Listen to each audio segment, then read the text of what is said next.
ನಮಸ್ಕಾರ ಫ್ರೆಂಡ್ಸ್, ನಿಮ್ಗೆಲ್ಲರಿಗೂ ಯುಗಾದಿ ಹಬ್ಬದ ಶುಭಾಶಯಗಳು. ಇವತ್ತಿನ ದಿನ 9th April Indian market open ಇತ್ತು. ಸೊ ಅದರಲ್ಲೂ ನಿಫ್ಟಿ, ಬ್ಯಾಂಕ್ ನಿಫ್ಟಿ, ನಮ್ಮ ಇಂಡಿಯನ್ ಮಾರ್ಕೆಟ್ ಓವರ್ ಆಲ್ ಆಗಿ ಗ್ಯಾಪ್ ಅಪ್ ಅಲ್ಲಿ ಓಪನ್ ಆಗಿದೆ.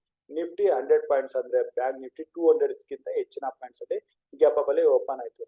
ಸೊ ಗ್ಯಾಪ್ ಅಪ್ ಅಲ್ಲಿ ಓಪನ್ ಆಗ್ತಿದ್ದಂಗೆ ಫಸ್ಟ್ ಟಿಕ್ ಅಲ್ಲಿ Nifty 100 point red bearish candle ನ ಮಾಡ್ತು.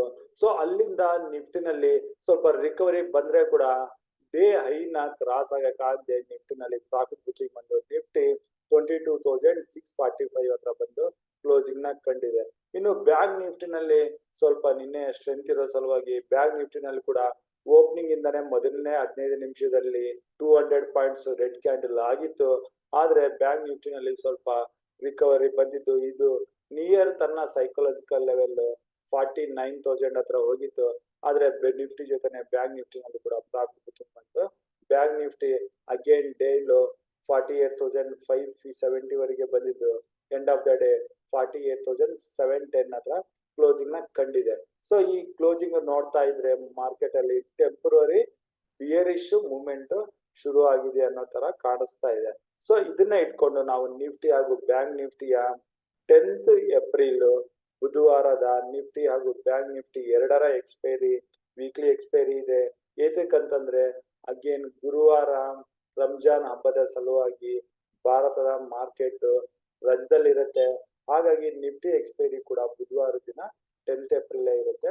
ಸೊ ನಾವು ನಿಫ್ಟಿ, ಬ್ಯಾಂಕ್ ನಿಫ್ಟಿ ಎಕ್ಸ್ಪೈರಿ ಇರೋ ಕಾರಣ ಮಾರ್ಕೆಟ್ ಅಲ್ಲಿ ಹೈ ವೊಲಟಿಲಿಟಿ ಅಥವಾ ಸೈಡ್ ವೇಸ್ ಬರೋ ಚಾನ್ಸಸ್ ಇದೆ. ಆದ್ರೆ ನಾನು ಇವತ್ತಿನ ದಿನ ಅಂದ್ರೆ 9th ಏಪ್ರಿಲ್ ಮೂಮೆಂಟಮ್ ನ ಕನ್ಸಿಡರ್ ಮಾಡಿ ಮಾರ್ಕೆಟ್ ಅಲ್ಲಿ ಸ್ವಲ್ಪ ಬಿಯರಿಶ್ ಆಗಿ ಟ್ರೇಡ್ ಮಾಡಕ್ಕೆ ಯೋಚನೆ ಮಾಡ್ತಾ ಇದ್ದೀನಿ. ಸೊ ನಾವು ಬಿಯರಿಶ್ ಆಗಿ ಟ್ರೇಡ್ ಮಾಡ್ಬೇಕು ಅಂದ್ರೆ ಯಾವ್ದೆಲ್ಲ ಲೆವೆಲ್ಸ್ ಇಟ್ಕೊಂಡು ಟ್ರೇಡ್ ಮಾಡ್ಬೇಕು, ಅಥವಾ ಬುಲ್ಲಿಶ್ ಆಗಿ ನಾವು ಯಾವ ಲೆವೆಲ್ ಮೇಲೆ ಕಾಲ್ ಪೊಸಿಷನ್ಸ್ ನ ತಗೋಬಹುದು ಅಂತ ಈಗ ಡಿಸ್ಕಸ್ ಮಾಡಕ್ಕೆ ಶುರು ಮಾಡ್ತಾ ಇದ್ದೀನಿ. ಸೊ ಈಗ ನಾವು bank Nifty 50 minutes candlestick chart ಅಲ್ಲಿ ಇದ್ವಿ. ಬ್ಯಾಂಕ್ ನಿಫ್ಟಿ ಕ್ಲೋಸಿಂಗ್ 48,730 ಹತ್ರ ಬರ್ತಾ ಇದೆ. ಲಾಸ್ಟ್ ಹಾಫ್ ಅನ್ ಅವರ್ ಆಗಿತ್ತು. ಸೊ ಇಲ್ಲಿ ನಾವು ಬ್ಯಾಂಕ್ ನಿಫ್ಟಿಗೆ 49,000 ಹತ್ರ ಇಲ್ಲಿ ಸೈಕಲಾಜಿಕಲ್ ಲೆವೆಲ್ ಇದೆ, ಹಾಗೂ ಇದು 9th ಏಪ್ರಿಲ್ ಹೈಯೇ ಆಗಿರುತ್ತೆ. ಸೊ ಬ್ಯಾಂಕ್ ನಿಫ್ಟಿ 49,000 ಮೇಲೆ ಬಂದು ಇಲ್ಲಿ ಒಂದು ಬುಲ್ಲಿಶ್ ಗ್ರೀನ್ ಕ್ಯಾಂಡಲ್ ಆಗಿ ಇದ್ರ ಮೇಲೆ ಬ್ಯಾಂಕ್ ನಿಫ್ಟಿ ಟ್ರೇಡ್ ಆಗಕ್ಕೆ ಶುರು ಆದ್ರೆ ಮಾತ್ರನೇ ಇಲ್ಲಿ ನಾವು ಸಿ ಪೊಸಿಷನ್ಸ್ ನ ತಗೋಬೇಕು. ಸೊ ಇಲ್ಲಿ ಗ್ರೀನ್ ಬುಲ್ಲಿಶ್ ಗ್ರೀನ್ ಕ್ಯಾಂಡಲ್ ಅಂತಂದ್ರೆ ಇದು 15 ಮಿನಿಟ್ಸ್ ಕ್ಯಾಂಡಲ್ ಆಗಿರುತ್ತೆ. ಸೊ ಈ 15 ಮಿನಿಟ್ಸ್ ಕ್ಯಾಂಡಲ್ ಮೇಲೆಯಿಂದ ಬ್ಯಾಂಕ್ ನಿಫ್ಟಿ ಹೋಗಕ್ಕೆ ಶುರು ಆದ್ರೆ ಇಲ್ಲಿ ಸಿ ಪೊಸಿಷನ್ಸ್ ನ ತಗೋಬಹುದು. ಇಲ್ಲಿಂದ ಬರೋ ಅಪ್ಪು ಅಥವಾ ಶಾರ್ಟ್ ಕವರಿಂಗ್ 49,600 ಇಂದ 700 ವರೆಗೂ ಬರೋ ಚಾನ್ಸಸ್ ಇರುತ್ತೆ. ಅಪ್ ಮೂವ್ ಕಂಟಿನ್ಯೂ ಆದ್ರೆ ಇದು ಮೊದಲನೇ ಟಾರ್ಗೆಟ್ ಆಯ್ತು. ಸೊ ಇದು ಅಪ್ ಮೂವ್ ಕಂಟಿನ್ಯೂ ಆದ್ರೆ 50,000 ಪ್ಲಸ್ ಅದು 50,200 ಇಂದ 300 ಲೆವೆಲ್ ನ ನಾವು ಬುಧವಾರ ದಿನ ನೋಡೋ ಚಾನ್ಸಸ್ ಇರುತ್ತೆ. ಸೊ ನಾವು ಬ್ಯಾಂಕ್ ನಿಫ್ಟಿನಲ್ಲಿ 49,000 ಮೇಲೆ ಗ್ರೀನ್ ಕ್ಯಾಂಡಲ್ ಆದ್ರೆ ಮಾತ್ರನೇ ಕಾಲ್ ಪೊಸಿಷನ್ ತಗೊಳ್ಳೋಣ. ಇಲ್ದಿದ್ರೆ ಬ್ಯಾಂಕ್ ನಿಫ್ಟಿನಲ್ಲಿ ಯಾವುದೇ ಲೆವೆಲ್ ಅಲ್ಲಿ ಕಾಲ್ ಪೊಸಿಷನ್ ತಗೊಳ್ಳೋದು ಬೇಡ.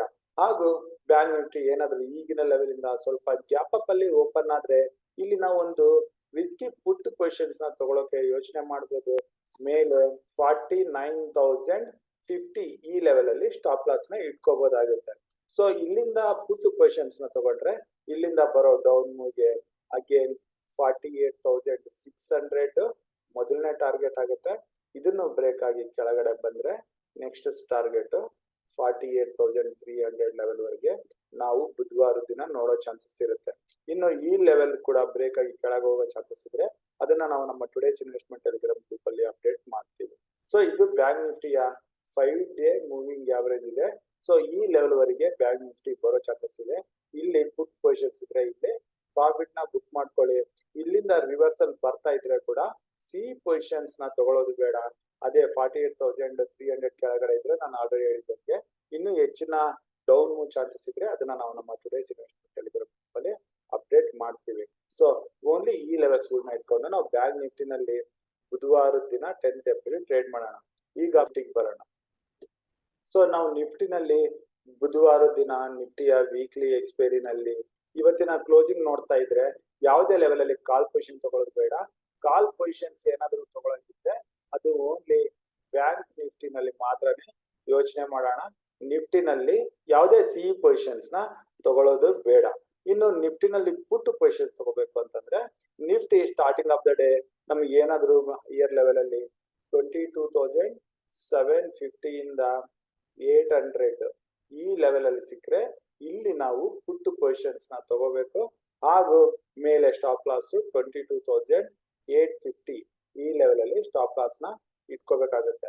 ಸೊ ಇಲ್ಲಿಂದ ಬರೋ ಡೌನ್ ಅಗೇನ್ ಕೆಳಗಡೆ 22,600 ಇಂದ 22,550 ಈ ಲೆವೆಲ್ ವರೆಗೆ ನಾವು ಡೌನ್ ಮೂವ್ ನ ನೋಡಬಹುದು.